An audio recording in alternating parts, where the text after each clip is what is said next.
All right, folks, so this is the following weekend. We did the color pour last weekend. It has now since dried, obviously. But we're back, about to pour the flood coat or the clear coat. This is what makes the countertop food safe, what they say. So I went ahead and took a 220 grit sandpaper, sanded it all down. And then we took a TSP substitute degreaser, cleaned off the countertops. Want to make sure it's free of any dust or debris. Make sure that we get the best chemical bond and adherence that we can to the countertop. So then we just went fly hunting as well. Killed 3 flies. Hopefully there's no more flies. Because if they land in the clear coat while it's curing, then you got a whole nother issue. You either have a fly as part of your house for the rest of your life, or you have to sand it out and start all over with the flood coat. So, fingers crossed that doesn't happen to us. What I'm doing now is just making sure I get all the dust off. And the countertop is nice and ready. You can see there's still a little bit of dust.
All right, folks, so the clear coat has been poured.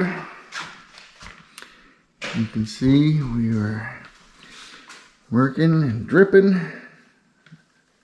all along the edges.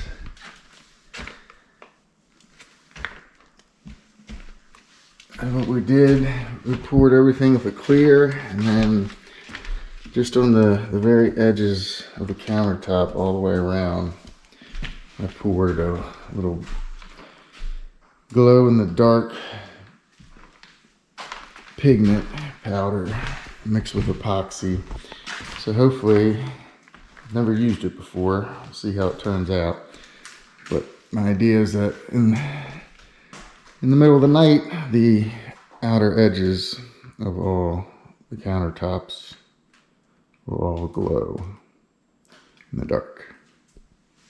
So we'll see what happens. We'll let it dry, cure overnight, come back tomorrow. If it's not tacky, I'll roll on the ultimate top coat finish.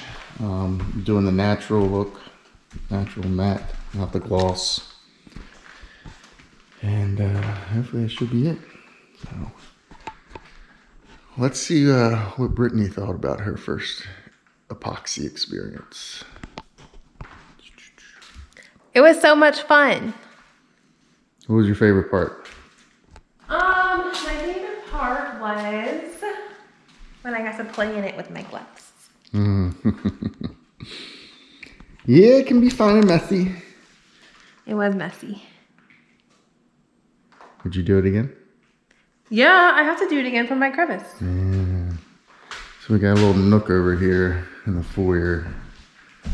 I think we're gonna do an epoxy top. I'm gonna let Brittany Designed by B.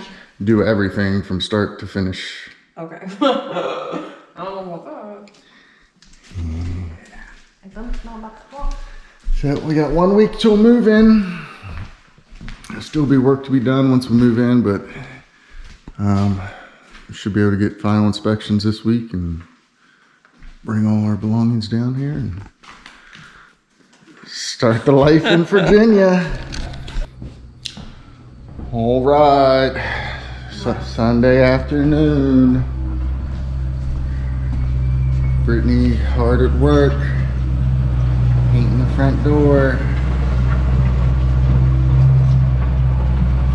So we went with this indigo blue, is what I like to call it. Indigo blue? This is not indigo blue. What kind of blue is it? Indigo blue is dark. This is just vibrant sky blue. Alright, so the technical name is called Capri. You can see right there, Capri. Capri blue. Either way, I think it looks amazing. We got the front porch railings up today. Balls on the backhoe. A little bit of grading. And the countertops have cured enough. No bugs in them. We had one little fly that got caught right here this morning, but luckily only one leg was in the epoxy, so. But I'm getting ready to put the top coat on it. Ultimate top coat, which is basically acts as the hardener. You can see the glitter throughout, gold glitter. But this ultimate top coat is what makes it scratch resistant and really puts a coat of armor on it. It's a 2-to-1 ratio. Mix those together and roll it on with a 1/4 inch nap.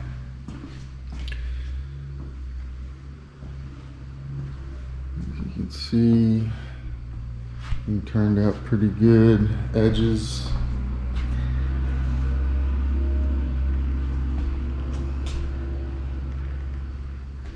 I'm pretty happy with the edges.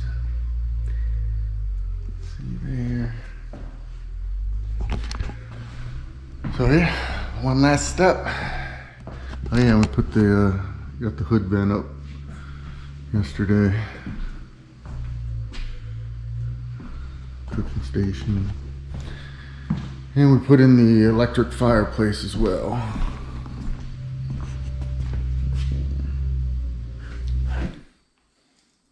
All right, so we're on the last step here of the epoxy countertops. Here we're putting on the ultimate top coat. This serves as its armor. Basically makes it scratch resistant and stops it from cracking. Helps it with the heat. Like I said, it's basically just the armor.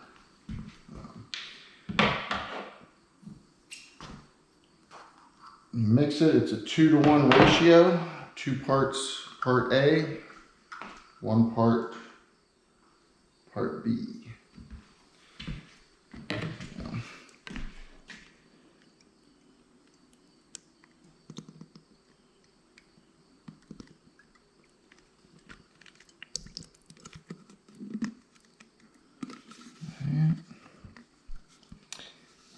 part A.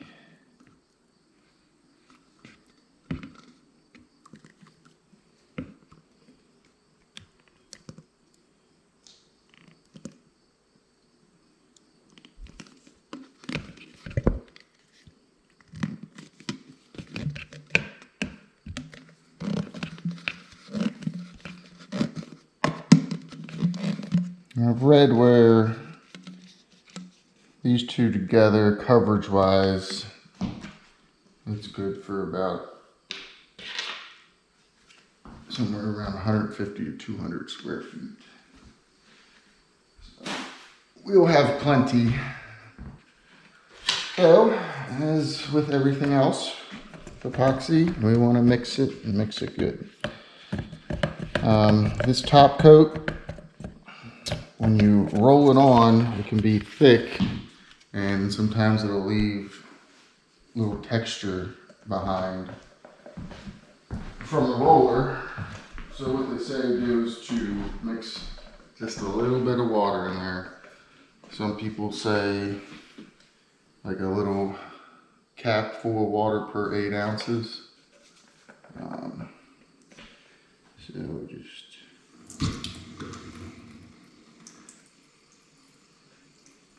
I basically just like to put a little bit in, mix it up, check the consistency, make sure it's not too runny but it's not real thick.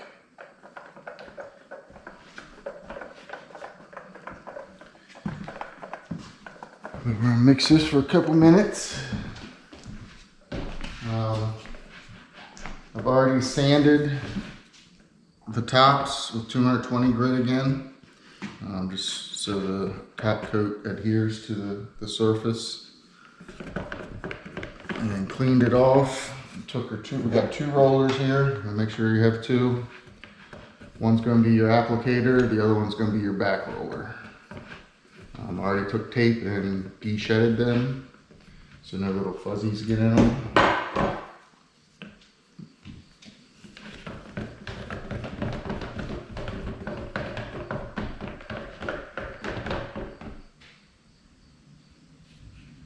Put a little bit more water in.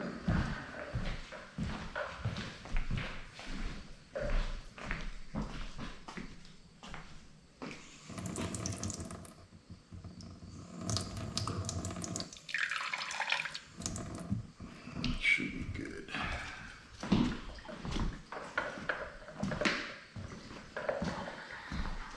So Brittany and my mom came over here last night when it was dark. We took a look at the countertops. What'd you find, babe? They glowed. There was glow. Where was the glow? Right where you put it. Just describe it. Right where you put it, around the edges. Describe it to the people. Good point. All of the edges were lit up. Right around the edges, on the rough edges, everywhere it had pooled in the floor. It was just lit up right along the edges. It was so cool.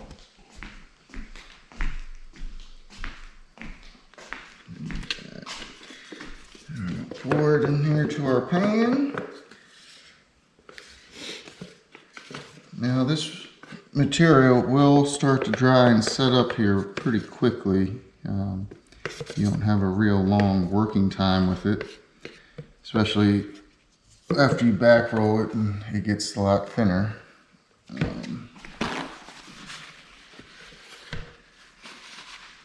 So they recommend you to do it in sections.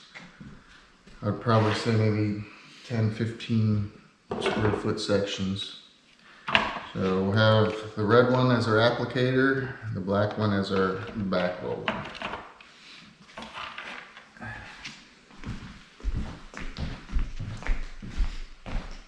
And we'll go ahead and start with the small one.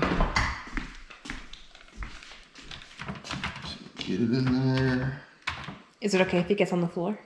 You won't get on the floor. I don't plan on getting on the floor. if it does get on the floor, this is why I have a towel on my shoulder. Alright, so go over here, and you want to do it, you don't want to sop it on there. You do like a V pattern, go up and back.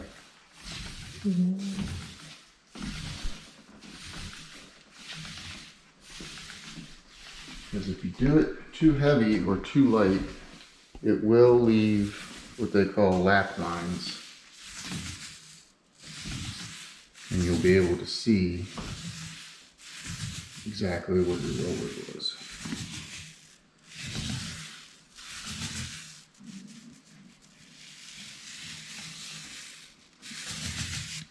So once we get that coat on there,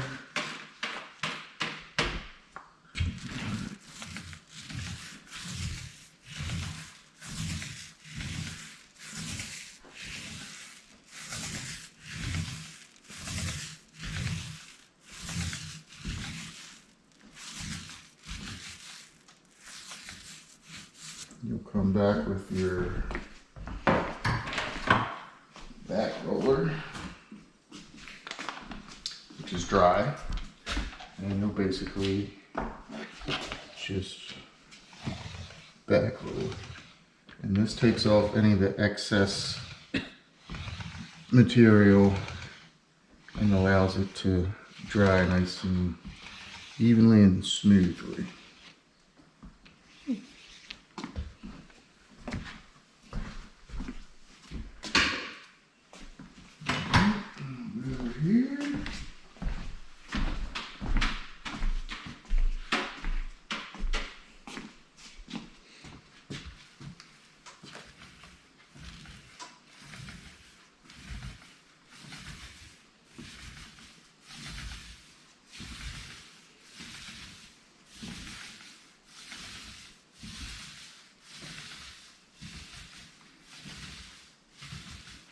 And if you can, you want to put pressure on the side of the roller in the direction that you're moving. So if I'm moving to my right, your pressure wants to be on the right side of the roller. And that helps reduce any lap lines.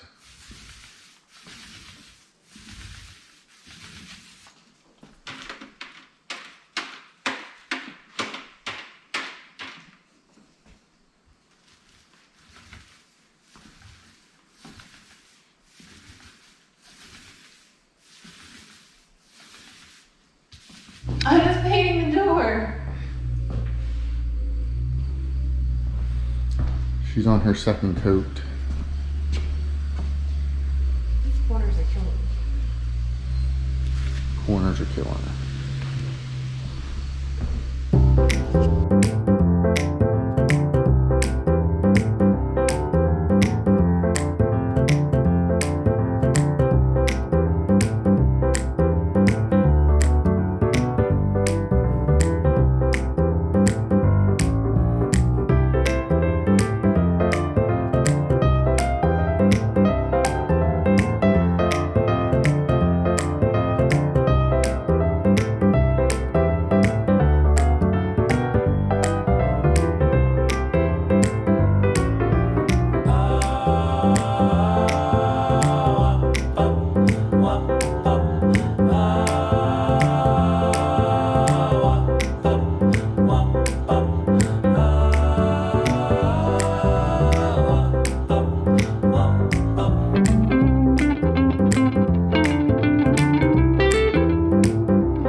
once you get this top coat on and finish up here at the edges, let it cure for about 3 days, and then you'll be good to go. Your epoxy countertop will be finished and you'll be able to use it. And then you can decide what your next fun project would be with it.